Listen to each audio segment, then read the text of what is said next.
Star Wars YouTube fans, thank you for visiting my channel today, Johnny Star Wars. Got a video review for you today of the Star Wars Solo Vintage Collection Range Trooper. This is figure VC128 in this lineup. I must say, great looking card back, great image of the Range Trooper from the film Solo, super looking figure, super articulated. I will be taking this particular figure off the card and it will be going loose in my display cabinet, so I'll give you a closer look at the figure in a moment. What I normally do with these cards is just I take a knife and run a knife across the top and down the side, on the left side and under the bottom, and therefore you can remove the figure quite easily and keep the card back in relatively good condition. And then should you want to pop that back in, you can do it at a later date and display it opened but sort of on the card. So stay with me and we'll give you another look at this figure once I've taken it out of the card. So as you can see, I've removed this particular figure from the card back now. Done this very carefully so as not to make too much of a mess of the card back, just running that knife down that left hand side and top and bottom of the bubble.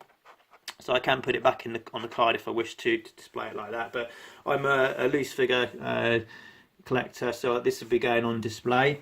Just a few thoughts, first thoughts figure out of the card. It's got a reasonable amount of weight to this particular figure. He's got quite a wide stance and his feet, it's sort of got a slight wobble from left to right on there. I did like the little trigger finger that he's got going on this particular figure. I thought that was a nice little touch. Superb detailing on this, particularly around the boot area. As a customizer myself, getting this sort of detail at this scale, incredibly hard. So I do value, these figures and the detail that goes into them. It's got some really great sculpting, particularly around this sort of overcoat area and also the weathering as well. So all in all, a very nice figure.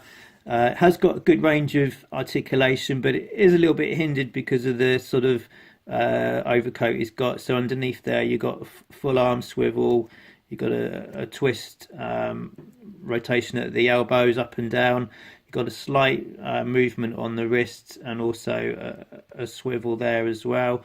The midsection just does rotate, doesn't sort of rock at all backward and forwards. His head, again, it does rotate, but it's got limited movement there. And then underneath the midsection, had he not got this skirt on, you'd have a lot more range of articulation there, but it's enough to sort of do what you need it to do. It's got movement at the ankles and also sort of side to side as well there. So, good articulation for what it needs to do. So overall, highly recommended figure. I'd recommend that you pick that up if you wanted to.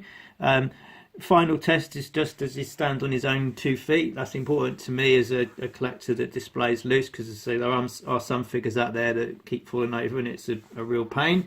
But overall, very, very nice figure. I would recommend that you pick this one up if you've not got it already. So thank you for watching today. Please subscribe if you're not subscribed already. Give us a thumbs up if you like this video. Please let me know in the comments of any future content you might like to see, be that customs or figure reviews, etc. And I shall look forward to seeing you next time. Thanks for watching.